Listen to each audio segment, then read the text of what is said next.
কোর্টে বসে বিচারপতি হয়ে আওয়ামী লীগ করবেন, আওয়ামী লীগ করে আওয়ামী লীগের বিচারপতি হয়ে বিচার করবেন রাজনৈতিক নেতা কর্মীদের, তা হবে না।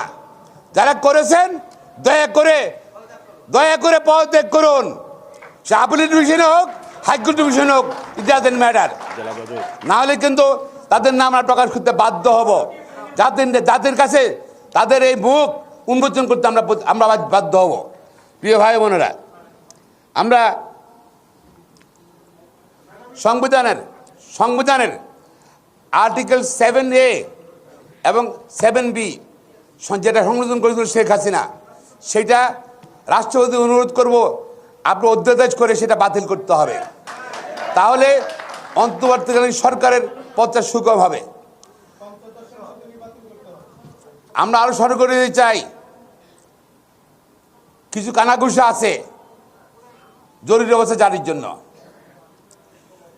বাংলাদেশের মানুষ, আইনজীবীরা, ছাত্র সমাজ কেউ কিন্তু জরুরি অবস্থা চায় না। আমরা চাই না যে আবার নতুন করে মইনুল আহমেদ, ফখরুদ্দিন আহমেদ আর সরকার বাংলাদেশে আসুক। সুতরাং যারা চিন্তা করবে জরুরি অবস্থার জন্য, এই জন্য অনেক জায়গাতেই সরকারের লোকজন আইন এবং বিভিন্ন জায়গাতে ভাঙচুর করতেছে, আগুন লাগাচ্ছে। সুতরাং অস্থির অবস্থা তৈরি করার জন্য আমরা আবার বলে চাই, ছাত্র জনতা, আইনজীবী, বাংলাদেশের জনগণ কেউ জরুরি অবস্থা চায় না, যে মানবে না। জরুরি অবস্থা যদি উদ্বেগ না হয়, প্রতিবাদ কিন্তু আবার সারা বাংলাদেশে শুরু হয়ে যাবে। এবং যারা থাকবে, যারা আসবে, তারাই কিন্তু শেখ হাসিনার মতো বাংলাদেশ থেকে পালিয়ে যেতে বাধ্য হবে। তাতে হুঁশিয়ার করে চাই। আমরা প্রিয় ভাই বোনরা, মুক্তিযোদ্ধার তালিকা, আওয়ামী লীগ 16 বছর ক্ষমতা আছে, তারা এখনো মুক্তিযোদ্ধার তালিকা করা হয়নি, কিন্তু মুক্তিযোদ্ধার সার্টিফিকেট দিয়ে তাদের সন্তানকে চাকরি, নাতিনের চাকরি দেওয়া হয়েছে। স্বাধীনতার পরে অনেকের জন্ম, স্বাধীনতার সময় কারো 8 বছর বয়স ছিল, তারা মুক্তিযোদ্ধা। শামসুদ্দিন মানিক, বিচারপতি শামসুদ্দিন মানিক লন্ডনে ছিল, সে মুক্তিযোদ্ধা। বিচারপতি শামসুদ্দিন মানিকের মতন যারা ভুয়া মুক্তিযোদ্ধা, অনতি বিলম্বে তাদের এবং যারা জন্ম হয়েছে, বাবার জন্ম হয়েছে স্বাধীনতার পরে, তারা নিজে মুক্তিযুদ্ধ হয়ে গেছে। এদের ফনদ বাতিল করতে হবে এবং তাদের বিচারের আওতায় নিতে হবে। পাশাপাশি যারা ভুয়া মুক্তিযুদ্ধের সার্টিফিকেট দিয়ে চাকরি করছে, তাদের বিরুদ্ধে আইনগত ব্যবস্থা নিতে হবে। ভুয়া মুক্তিযুদ্ধকে তারা অসম্মান করার জন্য, কলঙ্কিত করার জন্য তাদের বিরুদ্ধে শাস্তির ব্যবস্থা গ্রহণ করতে হবে। প্রিয় ভাই বোনেরা, আমরা আরো দাবি করতে চাই, এখন শেখ হাসিনা নাই, একনায়ক নাই, তার শাখা প্রশাখা সব শেষ করে দিতে হবে। সুপ্রিম কোর্টে অ্যাটর্নি অফিসের কর্মকর্তা সকলকে পরিবর্তন করতে হবে অনতিবিলম্বে। এবং জেলা পর্যায়ে প্রসিকিউশন যারা পিপি যারা আছে, জিপি সহ এপিপি যারা আছে, তাদেরকে অনতিবিলম্বে বাতিল করতে হবে আগামী 2 সপ্তাহের মধ্যে। এক সপ্তাহে বাতিল করতে হবে।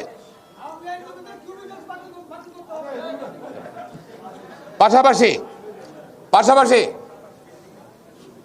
এরা বেগম খালেদাকে, তারেক রহমানকে যারা সাজা দিয়েছে, ওদের প্রমোশন দিয়েছে, হাইকোর্ট ডিভিশন নিয়েছে, আপিল ডিভিশনে নিয়েছে, অনতি বিলম্বে বেগম খালেদা এবং তারেক রহমানের সাজা নির্বিবাদে সে বাতিল করতে হবে। পাশাপাশি যারা এই রাজনৈতিক বিচার করেছে, তাদেরও শাস্তির ব্যবস্থা গ্রহণ করতে হবে। প্রিয় ভাই বোনেরা, ঠিক আছে, আমরা বলতে চাই, বাংলাদেশের জনগণের সঙ্গে ভারতের জনগণের সম্পর্ক রাখতে চাই। আমরা এই খুনি সরকার যে হাজার হাজার লোককে হত্যা করেছে, এই সরকার নাকি আগরতলা চলে গিয়েছে পালিয়ে, ভারতে আছে। আমরা ভারতের জনগণকে আহ্বান জানাতে চাই, সরকারকে আহ্বান জানাতে চাই, তাকে গ্রেপ্তার করুন। এবং আমাদের সঙ্গে ভারতের বন্দি বিনিময় চুক্তি আছে, অনতিবিলম্বে শেখ হাসিনাকে এবং তার বোনকে বাংলাদেশে প্রেরণ করুন এবং তাদেরকে বিচারের আওতায় আনতে হবে।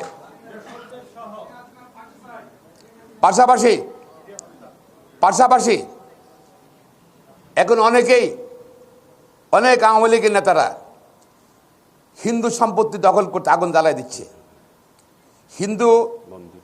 হিন্দুদের পূজা পার্বণ মন্দিরে হামলা করছে। প্রিয় ভাই বোনেরা, শুধু বাংলাদেশের জনগণ নয়, বাংলাদেশে যারা সংখ্যালঘু বিশেষ করে হিন্দু সমাজ, তারা কিন্তু এই সরকারের অধীনে কিন্তু নির্যাতিত হয়েছে।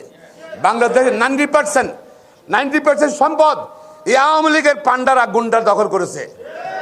এবং এই আন্দোলনে ছাত্র আন্দোলনে আমরা দেখেছি অনেক হিন্দু ভাই বোন কিন্তু এদের সঙ্গে শরিক হয়েছে। তো আমরা অনুরোধ করব, আওয়ামী লীগ, ছাত্রলীগ, যুবলীগের বিভিন্ন জায়গাতে গ্রামে এইসব তৎপরতা চালাবে পন্থী ধ্বংস করার জন্য। আমাদের ছাত্রদেরকে অনুরোধ করব, আমাদের সব দেশবাসীকে অনুরোধ করব, যার জায়গায় নিজ নিজ এলাকায় মন্দিরকে পাহারা দেবেন। আপনারা মন্দিরকে পাহারা দেবেন, হিন্দু বাড়িগুলো পাহারা দেবেন। তারা কিন্তু আমাদের মধ্যে নির্যাতিত হিন্দুরাও, এবং সংখ্যালঘুদের কোনো ক্ষতি যেন না হয় সেটা কিন্তু দেশবাসীর দায়িত্ব নিতে হবে। এবং অতি উৎসাহী এবং যারা আওয়ামী লীগের, তারা কিন্তু এই স্যাবোটেজ করবে পার্শ্ববর্তী রাষ্ট্রকে খেপানোর জন্য। সুতরাং এটা আমাদের দায়িত্ব নিতে হবে, সংখ্যালঘুদের যেন ক্ষতি না হয় এবং সংখ্যালঘুদের বাড়িঘর, মন্দির এবং তারা যারা যে গির্জা, ওগুলা কিন্তু ছাত্র সমাজ বিভিন্ন এলাকায় এবং আইনজীবী ভাই বোনরা সবাই জনগণকে অনুরোধ করেছি তারা যেন এটা পাহারা দেয়। এবং যারা, আমি এর মধ্যে খবর পেয়েছি, আমার চাঁদখিলে দুজন ছাত্রলীগের নেতা আসছিল হিন্দু বাড়িতে আক্রমণ করতে, তাদেরকে বেঁধে রেখে দিয়েছে, বেঁধে রেখে দিয়েছে।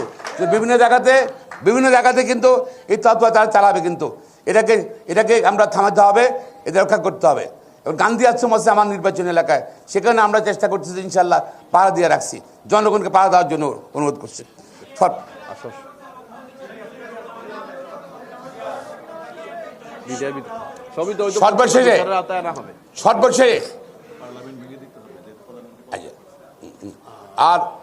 সর্বশেষে আমি আবার বলছি, এই পার্লামেন্ট ভেঙে দিতে হবে। আজকে ছাত্র জনতার নেতৃত্ব দিয়েছে 16 বছরের ক্ষোভ মানুষের, এই স্বৈরাচার, খুনি, ভোট চোর, ভোট ডাকাত, এই ক্ষোভের কারণে কিন্তু আপনার আওয়ামী লীগ ক্ষমতায় ছিল, শেষদের ক্ষমতায় ছিল। সারা দেশে সিটি কর্পোরেশনে, উপজেলায়, ইউনিয়ন কাউন্সিলে যারা জোর করে ভোট কেন্দ্র দখল করে নির্বাচিত হয়েছে, নির্বাচন দেখিয়েছে, যারা সিটি কর্পোরেশন, উপজেলা, পৌরসভা, ইউনিয়ন কাউন্সিলের যারা জোর করে অস্ত্র দেখে ভোট কেন্দ্র দখল করে নির্বাচিত হয়েছে আওয়ামী লীগের, তারা অনুদান পদত্যাগ করতে হবে, নতুন সরকারের পক্ষ থেকে ব্যবস্থা গ্রহণ করতে হবে।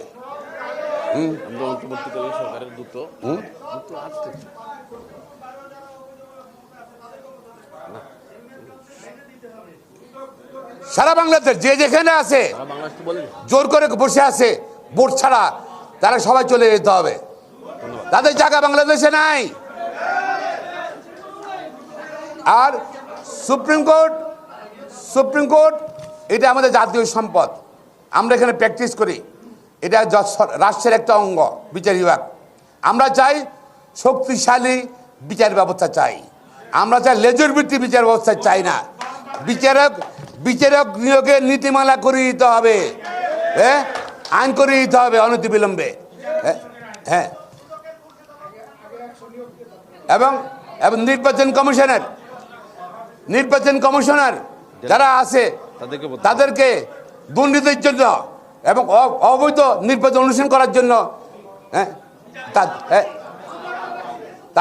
তাদের বিরুদ্ধে আইনগত ব্যবস্থা করতে হবে, তাদের পদত্যাগ করতে হবে। দুদকে যারা আছে শুধু আওয়ামী লীগের পক্ষে রাজনৈতিক মামলা তার পরিচালনা করছেন, তারা পদত্যাগ করতে হবে, তাদের বিচারে আনতে হবে। এবং বাংলাদেশে নাকি একটা মানবাধিকার কমিশন আছে, সেটা কোনো নির্জীব, এটা কোনো শক্তি নাই, কথা নাই, প্রাণ নাই। সবাইকে পদত্যাগ করতে হবে মানবাধিকার কমিশনের। এবং তারা যে অপরাধ করেছে যে মানবাধিকার কমিশনের কোনো সংখ্যা দেয়নি, এখনো ঠিক করতে হবে। আর কত জনগণ হত্যা হয়েছে অনতি বিলম্বে সেই সংখ্যা নিরূপণ করতে হবে। এবং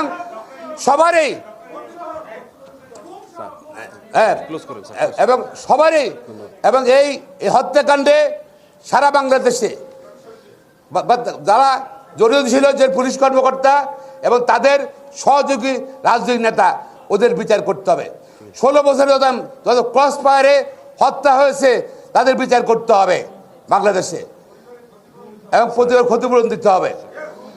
হ্যাঁ, গুম হয়েছে আয়নাঘর, সেই আয়নাঘর দরজা খুলে দিতে হবে। এখনো 400 লোক নাকি আয়নাঘরে আছে কত বছর থেকে। হ্যাঁ, ওই আয়নাঘরে যারা নিয়ে গেছে ওদেরকে ধরতে হবে, বিচারে আওতায় আনতে হবে। আয়নাঘরে সবাইকে খুলে দিতে হবে অনবিলম্বে, আজকে কালকের মধ্যে খুলে দিতে হবে, ইনশাল্লাহ সব মুক্তি করে দিতে হবে। প্রিয় ভাই বোনেরা, সাংবাদিক বোনেরা, এবং আমি সকলকে ধন্যবাদ জানাচ্ছি।